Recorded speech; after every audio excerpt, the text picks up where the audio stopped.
What's good, YouTube? It's your boy Melly Man back with another reaction, y'all. We got Vernon goes into detail why and how he was stabbed in prison. I fought as much as I could. Nah, prison stories, man. You know what I'm saying? I never reacted to a prison story before, so this is gonna be interesting. You feel me? This is gonna be very, very interesting. Let's get our reaction on this, y'all. You know what I'm saying? All I know is just try to stay out of jail game. You know what I'm saying? You don't want to have to go through anything like these dudes be going through. You know what I'm saying? But let's hop into it, man. Wasting no time, man. Let's get it.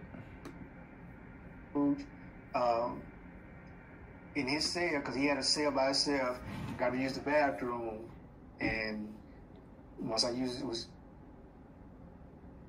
starting to use the bathroom, we just came up behind me and just grabbed me and put me on the bed. No.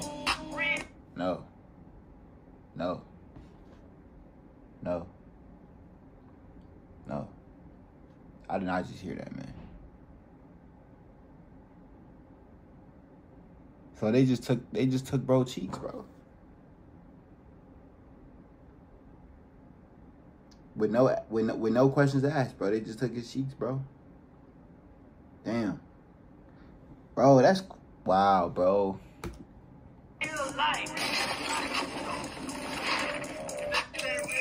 I'm gonna try not to pause too much in this video too, because it's long. But that's crazy though. They just took bro's cheeks, bro, with no questions asking, bro.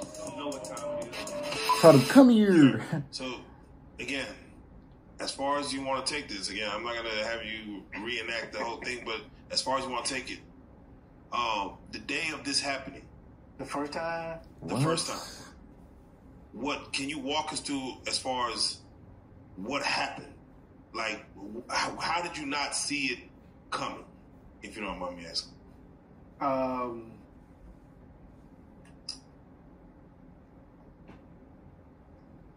because we were just kind of like, Okay, so hey man, I know them flashbacks hidden, bro. It's hidden. He like, nah. I've been hanging out with him most of the day in, day out, sitting in the cell, talking, rapping. I think we had started drinking a little bit. They be drinking. They had hooch. So, yeah, hooch, yeah. Yeah, so we got to drink a little bit, had a little hooch. Little hooch, what's that? In his cell, because he had a cell by himself, got to use the bathroom, and once was starting to use the bathroom, we just came up behind me and just grabbed me and put me on the bed. And so let me ask. You talking about putting him on the bed? Because he's like you say, he's a country bumpkin type dude. Are you physically trying to fight this out? Because again, you know, you're 21 years old. You're 150. About as much as I could. Wait, he was thrown on the bed, or he threw somebody on the bed? Go ahead, go ahead and do it. No, I tossed a little bit about as much as I could, but again, because how he caught me off guard, coming behind me, and he was a bigger guy. Damn. So, mind you, so he had to just take it, bruh. My man's he just had to take it, bruh. No, bruh. I would have shanked folks, bro. No, bro. I'm not finna be in jail and let another grown man take my cheeks, bruh. He'd been plotting this, or at least let's say he didn't plot it, but he'd been testing you, and then he got you to this point. Do you feel at the moment that, like, what do you feel was going through his head? Like, oh, I've been waiting to do this, or this is just in the moment. That's crazy. This is just what it is, man. Like, do you go through? Because mind you, we're gonna get to it, but you were probably trying to get commission to do some harm back to this man. But do you feel like he was like, this man? I let. Do you feel guilt? Be like, man, I let this dude into. Bro, you gotta live with that forever too, man. Bro, that's so bogus. Either that was your fault, or you feel like, man, he just really took advantage, and I need to do some harm to this man. I felt like he took advantage all the way up until I need to do some harm, because after everything was over with, I just kind of wanted everything to just be over with. And then I was then Damn. I was hoping he didn't tell nobody. I was hoping nothing ever came out of it. I just stopped hanging around him, you know. But I don't really know how everybody started finding out. But I think the only other way was he could have said, "Oh yeah, I fucked him," and it was always Nah, bro. how you say my story against his story. So Nah, because bro. it was. Bro would have to, bro. I ain't My gonna story lie. against his story, the only way everybody felt like it was able You know what I'm to saying? settle was had to do something to him. So it was either you do something to him or we do something to you. And after this happened, like, what was going through your mind? Were you hurt? Were you like? Did you think like? Can you just kind of walk us through like what goes through a man's mind when something like this happens? yeah, my asshole was hurt. Normally people That's be not putting, funny, gang. Like, bro, I uh, can't be laughing at that shit, bro. I can't be laughing at that shit, gang. I ain't gonna lie. I can't be laughing, bro. That's, like, I don't know how that's funny, bro. Like, dude, you got your manhood took. Dude, when somebody goes in your butt, you know what I'm saying? Dude, you have to live with that fact that somebody took your cheeks, bro. Forever. No, you're not. No, bro. No. Your butt was hurting, gang? Dude. Bro, I don't know, bro. That's different, gang. the infirmary. Did you seek to go? I didn't tell nobody. I really... Okay, I know you all have heard plenty of stories about women out here that get raped. Guys, if you're looking for a school that is 100% online, offers low-cost tuition, and has over a... Watch out.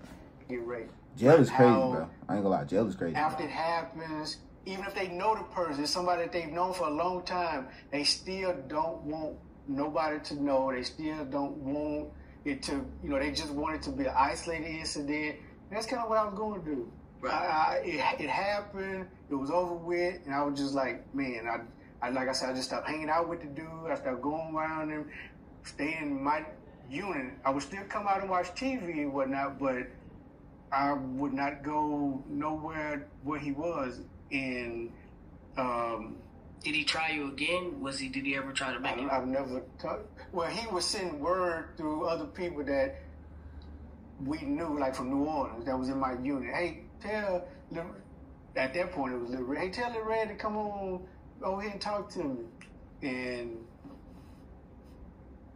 So I have to ask, how long did it take you to, one, physically recover, two, mentally recover, in regards to just getting back to normal? physically, probably, I don't know. I don't even know the time frame, but mentally, I mean, I think mentally deep down, I still have maybe some issues. Yeah, gang. Even That leave you at one scarred, point, bro. That leave you like, scarred. once I got to North Carolina, I started going to therapy. Started seeing a therapist. And for 10 years, I was in and out of therapy. And most of that was because of that, and to just learn about me in general, about my childhood, about me, why I was the way I was, and then how to continue to survive in prison from that point. Cause, bro, that is crazy, like Barbershop bro. was saying, technically, once word gets around that this happened, there should have been some type of form of either retaliation. Facts. Okay, you already kept it solid. Like there should have been somebody in your. Yeah, that's what I'm saying. Either they came to me.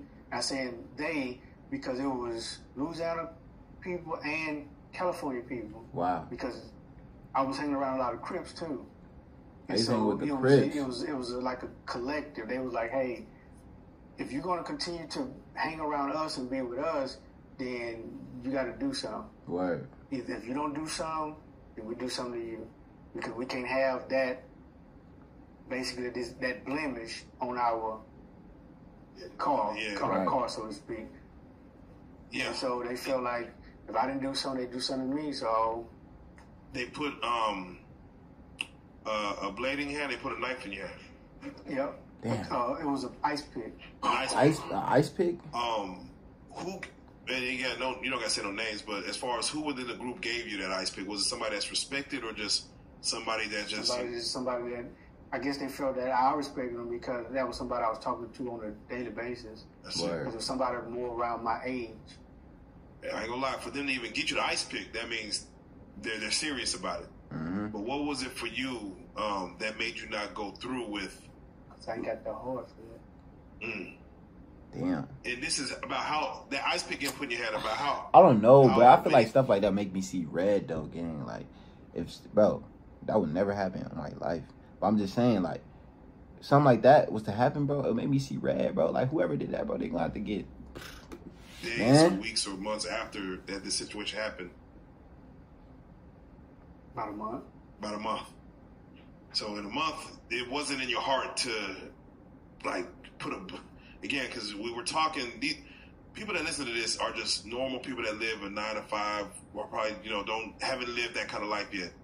To take a blade and say, let me, a month later, not saying for no reason, but let me build it up in my heart to go either try to end this man. Because you got to end this man. You can't just stab him and to let me scratch his leg. Yeah, because in instances like that, it's going to be a to-death situation. Exactly, because the only way you survive something like that is if once it starts, the police are kind of like right there to break it up. Yeah. But other than that, if it's done off in the corner somewhere and the police can't get there, one of y'all gonna die. Right. One of us would have probably been me because I was the smaller one. Was there any ounce in you that wanted to go through with taking this man's life? Like, was anything in you, like a percentage that said, Yeah, I wanted something to happen to him, but me doing it, I was too scared to do it. All right.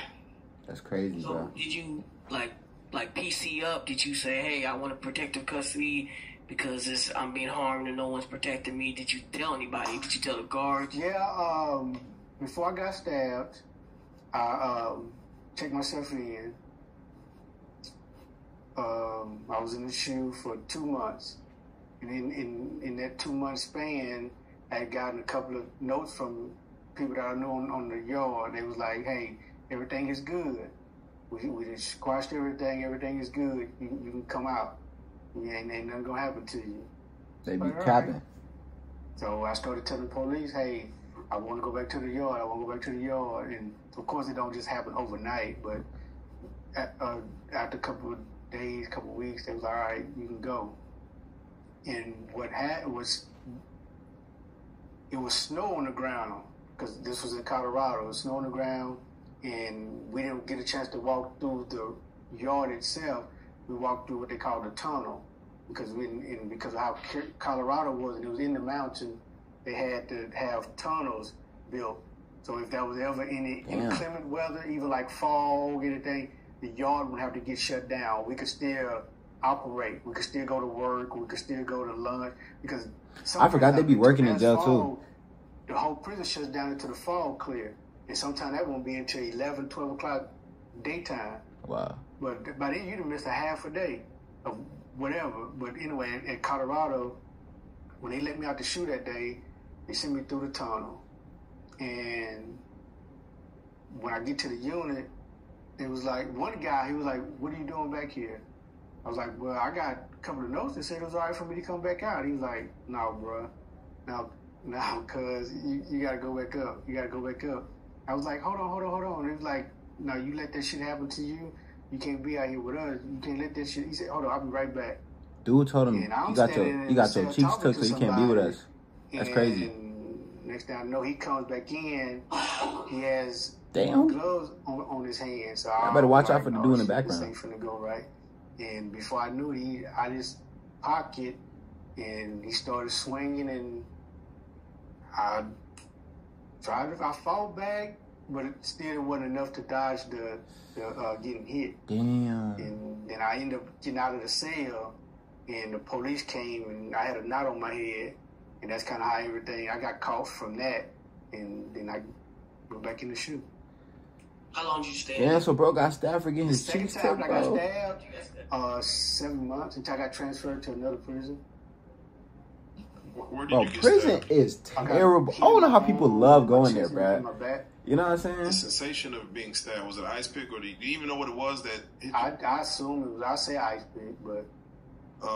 that sensation, did you know what happened as it happened? You know, just the adrenaline of it all didn't register until after I got to the lieutenant office, and they was like, "Were you fighting?" I was like, "No." It was like, "Yeah, you are, because you got a bruise on your forehead." I was like, "No, it wasn't." He's like, "Hold on, take your shirt off." And when I took my shirt off, that's when I seen I had been cut in my arm. But the police standing behind me was like, "Yeah, you got a cut on your back." And the police was like, "It's like, damn." All right. Yeah. But they be really trying to end people in there, bro. Like, by Florence, I was 22, 23. So did the administration recognize that you couldn't make it in that type of setting? So, well, I was transferred from Florence because of that. And then once I went to Florence, the next penitentiary I went to was Allenwood, Pennsylvania. So now I went from Kansas to Colorado to Pennsylvania. Word. I did some good time at Pennsylvania until my past started to catch up. His past started to catch up? Uh-oh. Hold on, bro. You gotta hear what bro gotta say about that. Catch up with me again. People from one prison came there and was like, "Hey, he got raped at this prison, then he got stabbed here." So it was like, no, ain't no way, bro. bro. This compound either. But it just so happened that the psychology department came through and started talking to me, and they found out that although my sentence made me have to be in a penitentiary, my adjustment to the penitentiary life wasn't all that great. So they put what they call a management variable on me. And the management variable, it's basically a waiver. They waived the criteria that prevented me from going to a medium, which was my time. But my points was very, very low. I had like 6 points. So because of that, they were like, "Well, we're going to waive your time and drop you down to medium so we can send you to this prison." And that prison was in North Carolina. And man, that was so... I had never done... That was the best time that I did. That I was the entire time I was in prison. Word. 5 years in North Carolina. mind you, if you pay attention, some of your hardcore rappers that's around, they don't get a chance to go to these places that we was at. They in Texarkana, they at Fort Worth, but they supposed to be riders and thugs. Hey, they'll come on. I've been to the pen. Nah. Yeah, I laugh at that too, though. I'm like, they went to what? Yeah, those who are in the system know what levels. Yeah. Oh, yeah, but I ain't gonna lie, you can kind of tell, dude been through some shit. Like, he been through some shit, bro. Like, you can kind of tell. Contemplate suicide or anything like that? Did that ever come to your mind?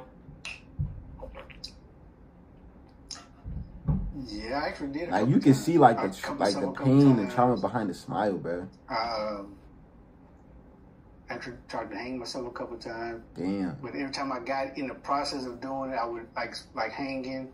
I hang there for a few seconds. I was like, yeah, this ain't gonna work. Literally. But as far as cutting myself, once that process started, a cut is a cut. It's there. Ain't no, the only thing is just a matter of how deep you gonna cut. Right. But yeah, I cut myself a couple of times. When you in solitary confinement, like, what was that like for you? What do you mean? What did he do to get to jail, though, y'all? Did you ever have to, like, hear anything, any voices? No, because almost every time I was in solitary confinement, I had a cellmate. Okay. And they try to pair you with someone that they feel, like in my case, because they knew while I was being placed in solitary confinement, the rape, the stabbing. So they tried to always pair me with someone that was basically as soft as I was. Right. They feel like nobody, the person that they put me in with wouldn't compound the problem. Right. So I was going to say, I thought. So how was your cellie like the person? Oh, once I got in solitary confinement, I always had good cellmates. Okay. Did they have any of the same experiences? Why? No, well, if they did, they didn't. Because again, being raped in prison is not something that you talk about. Right, bro. And I want to ask that because we don't get this story often to where, you hear of these actions that happen, but we don't ever hear these stories as you're, courageously enough coming to tell this story. And I, of course, if I ask why is that, we know why. But with that being said, did you ever hear of anyone else that had this altercation or that, that got was raped? violated, that was raped in prison? And what's the status of them? Because you do hear stories where that may happen, then all of a sudden they become, I think, punks, or they become the wife of a cell. You're like, damn. Like, bro, it be dudes who turn you out, gang. Like, you dead become they in jail, bro. That's crazy. You know what I'm saying? Like, bro, it be dudes who make you they actual bitch. Like, you're damn near like a wife to them, bro. You know what I'm saying? They can take your cheeks whenever they want and do whatever they want to you. Like, that's, bro, no. You got to catch these, my brother. You know what I'm saying? Did you see that in regards to any of the time, any of the prisons, to where you see someone come in normal, something may have happened that's you would know you don't know of, and then you see that person belonging to that? Well, again, it goes back to that 3 sides to every story. Because this person may say, oh, he took advantage of me, he raped me. That person would never, hey, I didn't do that. I didn't. So it's kind of like you hear it and you don't hear it unless something more becomes of it. Right. Did anybody ever get locked up in a shoe? No, I never. Anybody get locked up? Now that was always rumors. Hey, these two people went to the hole because he said he raped them. But after the investigation was over with, they both come back out. So now you left wondering. And did it? What other products have you found? Are you okay if I show you a product that I brought in this year? Sure, let me see. Okay, this is... Did it really happen, or what was the situation? So it's kind of like you never really know, because unless you know either one of those individuals and you knew where they was coming from, you never really knew if it was true or not. Man, you always just had to go with what you felt in your gut. Right. So I never really knew anybody that came in and they didn't want it to happen and it happened. I never knew anybody like that. What are your thoughts now on... that's actually really wild, bro. There was a story about somebody, it's on Instagram somewhere, there was an argument to where the sexuality in prison, to where some people who do want to have sexual partners of the same sex in prison, that some prisons offer condoms to inmates. What? And some don't. Is that true or not? I don't know. I haven't heard that. I was gonna say. Like okay, so I do know, like, the homosexuals, right as I was on my way out, and like the last 10 years or so, the homosexuals had started to file a class action lawsuit against the BOP, which is the Bureau of Prisons, to get their hormone injections, hormone pills, to get bras sold to them, to get panties sold to them. Panties, but bras? as far as the other stuff, nah, I never heard. Nah. Now, you were sentenced to 39 what? years. They making men turn into women in jail, bro. Came in and, you've been released since then. But it wasn't easy to get released. It wasn't by chance. No. You had to have, I'm assuming, some friends or something in some high places, or how did you get out? Well, bless me, y'all. I'm gonna say around somewhere between 2018 and 2019, I started to research. Well, Trump was in office, and they had started to pass these different little laws, good behavior laws, good this, good that. So I started to, pay attention to that. So I reached out, and I remember when I first got arrested and I first going through all of this, my mom kept telling me, hey, the prosecutor wants to help you. He wants to help you. But so I was like, no. Fast forward, I'm thinking, well, since the prosecutor wanted to help me then, why wouldn't he want to help me now? I'm not any more bad off now than I was back then, although now I'm probably even better. When I was in North Carolina for those 5 years, I was in college. I enrolled in college courses because there they actually had professors from the college down the street coming to the prison. Oh, that's so crazy. I was working on getting my associate's degree in business. So I'd already groomed myself to be better coming out then I went in. Right. So once I presented all of this to my former prosecutor, because he wasn't even a prosecutor no more for the government, and I presented him with everything, and he said, well, get some letters from different people at the prison, like some of the guards, some of the administrators. So I started talking to them about it. They started writing letters, and I presented it to him, and he went to the prosecutor, hey, because he still had some pull. Hey, I got this guy, I prosecuted him 25 years ago. I need you to help me get him released. And just at that point, COVID started to hit, so they started trying to get people out because they was looking for space to create. So everything just kind of all clicked at the same time, and I got out. Do you think your prosecutor, did he find out about the rape? Or did you tell him? Yeah. I believe so. Okay. I believe I did. So even now, man, just having to live with that fact, bro, that's just so like traumatizing, man. Like, that's you're crazy. Free. Are you married with children? No, the only son that I knew of that I had died 2 years ago from fentanyl overdose. Damn. But no, not married. Bro. It's just ain't right. Just life right now. I'm just life and. Is robbing banks out of your system? We just asked that in the last interview with Bobby Shocker. We're like, right? You joking? we just asked that. We're like, do you still see cracks in the system as you go to your bank right now? Do you see cracks in your system, knowing what you know? And again, we're not condoning any kind of bank. We're not condoning nothing. You went to jail for that? I'm just saying, from an intellectual level, do you see cracks still? You know what?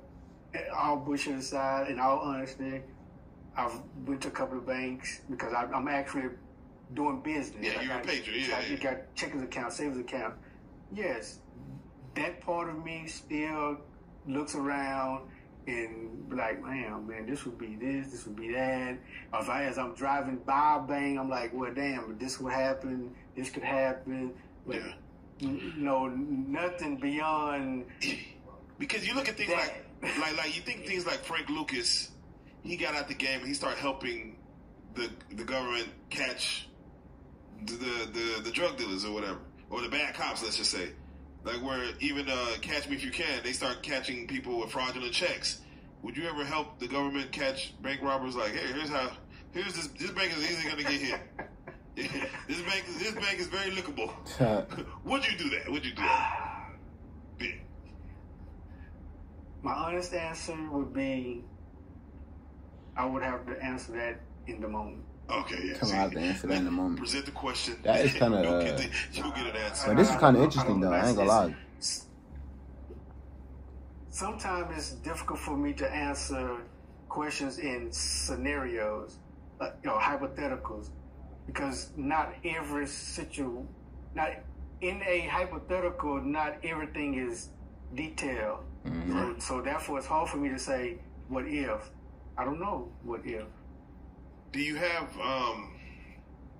PTSD from, let's say, even men being behind you, just talking to you, like, hey, you gotta talk to me in my face, talk to me behind?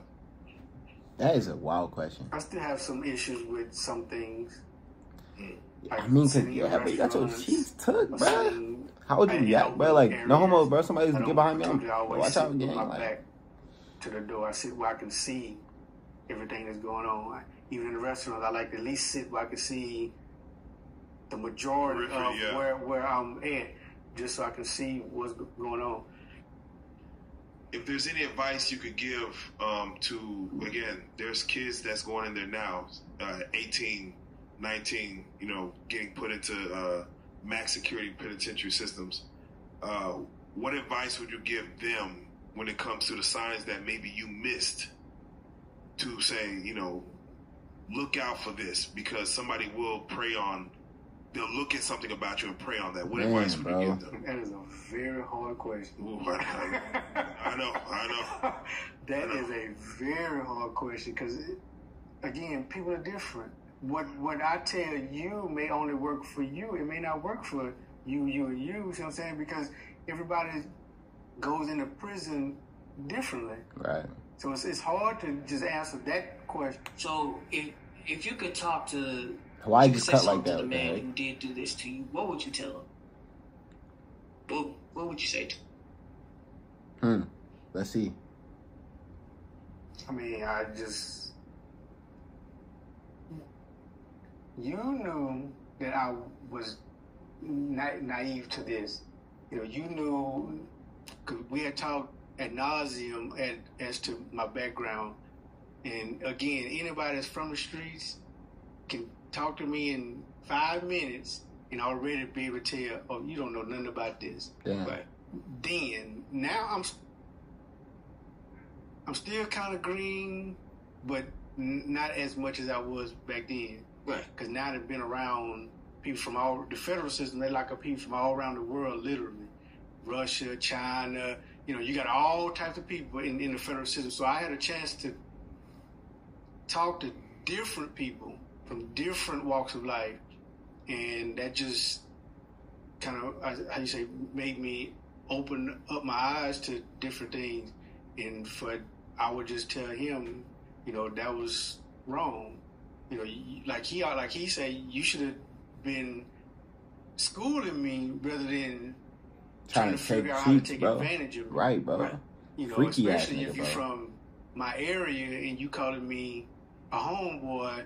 I'm supposed to be somebody you're supposed to be trying to look out for to protect me from the other wolves out there. But dude got horny and took out. That's crazy. Laid there and was a sheep in wolf's clothing. Right. A wolf in sheep's clothing. Hey man, that is wild, bro. I ain't gonna lie, people be having a lot of bravery to come up and talk about it, but that's crazy to me, man. You know what I'm saying? Like, jail is something that you do not want to go through, bro. You know what I'm saying? So, bro, like, try your best to remain smooth, remain safe, bro. Don't ever put yourself up in a messed up situation where, cause, bro, people be doing that in jail, gang. Like, they don't care, bro. You know what I'm saying? For real. That's the end of the video, though. I hope you enjoy that one, man. It's your boy Melly.